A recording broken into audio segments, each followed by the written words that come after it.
नमस्कार दोस्तों, कैसे आप लोग। देखिए फ्रेंड्स, पूछना नहीं चाहिए लेकिन मुझे सहज ही अनुमान है कि जो बीएड डिग्रीधारी हैं उनकी जो मन स्थिति है वो काफ़ी विचलित अवस्था में होंगे।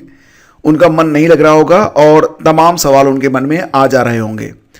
सुप्रीम कोर्ट के आर्डर के बाद कई सवाल उठ के सामने आए हैं, जैसे कि KVS PRT result, CTT exam 2023 जिसमें एडमिट कार्ड भी जारी हो चुके हैं, परीक्षा केंद्र भी जारी किए जा चुके हैं। यूपी में जो शिक्षक भर्ती हो रही है 69,000 में, उसमें भी लोगों की जान अटकी हुई है। और बिहार शिक्षक भर्ती में प्राइमरी में बीएड रहेगा या फिर बीएड वाले परीक्षा देने जाएं या ना जाएं, अभी तक सरकार की ओर से कोई भी स्टेटमेंट आया नहीं है। निश्चित रूप से ये जो चीज़ें हैं वो आपको विचलित कर रही होंगी। और सबसे बड़ी बात ये, सबसे पहले मैं आप लोगों से कहना चाहूँगा, जो बीएड और बीटीसी के अभ्यर्थी हैं जो कि आपस में इस समय वो एक नहीं है, तो प्लीज़ आप लोग एक दूसरे के प्रति कोई भी कठोर शब्द प्रयोग में ना लाएं और किसी का उपहास ना उड़ाएं। मैंने कमेंट बॉक्स में देखा कि कई लोग जो है वो मतलब अजीब से कमेंट कर रहे हैं, वो दैट इज़ नॉट फाइन, ये अच्छी बात नहीं है। सिचुएशंस जो होती हैं वो चेंज होती रहती हैं। बीएड वालों के साथ जो कुछ भी हुआ वो एक सिचुएशनशिप थी। एक्चुअली में क्या हुआ आपको पता ही होगा कि पूरा जो मामला है, जो डिसीजन है, उसको भी अगर आप पढ़ लेंगे तब भी आपको पता चल जाएगा कि। और अभी हाल ही में जो एक बयान आया था उत्तर प्रदेश में, उसमें ये कहा गया था कि बीएड वाले जो हैं उनको तब रखा गया 6 महीने की ट्रेनिंग के साथ जब उनके पास बीटीसी वालों की कमी हो गई थी। कुछ ऐसी सिचुएशन केवीएस में भी बनी थी। तब केवीएस के जो कमिश्नर हैं उन्होंने ये बात गवर्नमेंट के सामने रखी थी और फिर एनसीटी ने बीएड को मान्यता दी थी। ये बात सभी लोग जानते हैं। लेकिन 6 महीने की जो ट्रेनिंग है वो ट्रेनिंग भी गवर्नमेंट ही करवा रही है।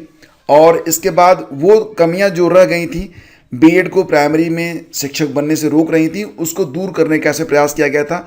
और हर बार यही कहा गया था कि जब बीएड वाले प्राइमरी में शिक्षक बनेंगे तो उनको 6 महीने की ट्रेनिंग पूरी करनी ही होगी, बिना उसके वो शिक्षक नहीं रहेंगे। सारी बातें आप लोग जानते हैं, इसमें कोई भी नई बात कहने योग्य नहीं है। लेकिन सबसे बड़ी बात यह है कि अब केवीएस पीआरटी, देखो केवीएस पीआरटी में जैसा कि आप लोग जानते हैं रिजल्ट बिल्कुल जो है बन के तैयार है और ये रिजल्ट कभी भी जारी हो सकता है। अभी केवीएस के सामने भी ये मैटर जरूर गया होगा। केवीएस के जो सक्षम अधिकारी होंगे, उनके जो लीगल एडवाइज़र होंगे, वो लोग इस पर ज़रूर चिंतन मनन कर रहे होंगे। और इसके बाद जो केवीएस के कमिश्नर हैं, मिनिस्ट्री से जो आदेश आएगा उसी आदेश को वो फॉलो करेंगे। अभी किसी भी स्टेट गवर्नमेंट की ओर से या फिर सरकार की ओर से अभी कुछ भी सामने नहीं आया है, कोई बयान सामने नहीं आया है। ऐसी स्थिति में कोई डिसीजन ले लेना या कुछ कह देना इस समय जो है वो जल्दबाजी होगी। हमें थोड़ा सा वेट तो करना ही पड़ेगा, क्योंकि जो कुछ भी हुआ है उसके लिए बहुत सारे लोग मानसिक रूप से तैयार नहीं थे। अगर हम बीएड वालों की बात करें तो लगभग पिछली जितनी भी भर्तियां आई हैं प्राइमरी में, चाहे वो स्टेट लेवल की हों, चाहे वो सेंट्रल लेवल की हों, चाहे वो ईएमआरएस हो, केवीएस हो, या फिर बिहार की शिक्षक भर्ती हो, या फिर चंडीगढ़ की हो, मध्य प्रदेश की हो, कहीं पर भी आपने देखा था कि उसमें बीएड वालों को लिया गया। नीचे एक लाइन लगा दी गई थी कि आपका जो चयन होगा वो सुप्रीम कोर्ट के आदेश के मुताबिक होगा। सुप्रीम कोर्ट का आदेश आएगा तो आप इन रहेंगे, अदरवाइज आउट रहेंगे। तो ये सारी चीज़ें आप लोग समझ रहे होंगे। फिलहाल केंद्रीय विद्यालय संगठन ने प्राइमरी का जो रिजल्ट है वो पहले ही आप लोगों को पता है कि 2 तरीके से तैयार किया था। एक में बीएड को इंक्लूड किया था, एक में विदाउट बीएड यानी कि सिर्फ बीटीसी या जिसको अब आप डीएलएड कहते हैं, उसके आधार पर तैयार किया था। तो उनका रिजल्ट बिल्कुल रेडी है, कभी भी आ सकता है। लेकिन रिजल्ट के आने से पहले उन्हें मंत्रालय यानी कि मिनिस्ट्री का जो आदेश आएगा, सरकार का जो पक्ष है, उसको जानना जरूरी होगा। बस सबसे पहले तो यही जानना चाहेंगे कि सरकार इसके बारे में क्या बात कर रही है, और जो आदेश होगा उसी के मुताबिक यहाँ पर रिजल्ट आएगा।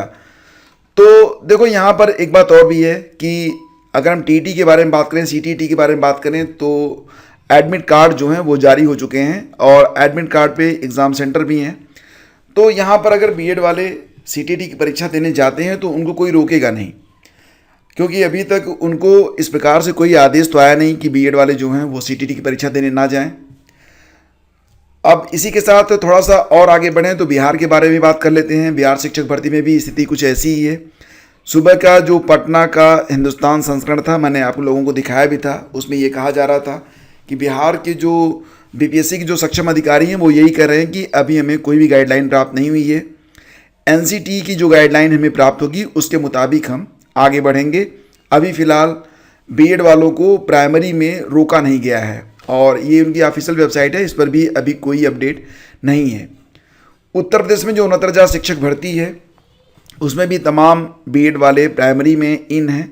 अब उनके सामने भी एक संकट उत्पन्न हो गया है कि क्या होना है, क्या जो बीएड वाले हैं वो प्राइमरी में बने रहेंगे या फिर बाहर होंगे। बेसिकली फ्रेंड्स, अगर देखा जाए तो ये जो पूरा मामला शुरू हुआ था वो राजस्थान की वजह से स्टार्ट हुआ था। तो राजस्थान वाले तो इसको बिल्कुल मान लेंगे, लेकिन अदर स्टेट जब तक कोई स्टेटमेंट नहीं देते हैं तब तक हम ये नहीं मान सकते हैं कि क्या होने वाला है, क्योंकि फ्रेंड्स आगे चल के चुनाव का माहौल है और ऐसी स्थिति में गवर्नमेंट का जो पक्ष है उसको जाने बगैर कोई भी स्टेट यानी कोई भी राज्य सरकार अपनी ओर से कोई भी स्टेटमेंट नहीं दे सकती है। मामला यहाँ पर सभी लेवल पर है, जैसे कि केंद्रीय विद्यालय संगठन है, EMRS है, एकलव्य मॉडल रेजिडेंशियल स्कूल।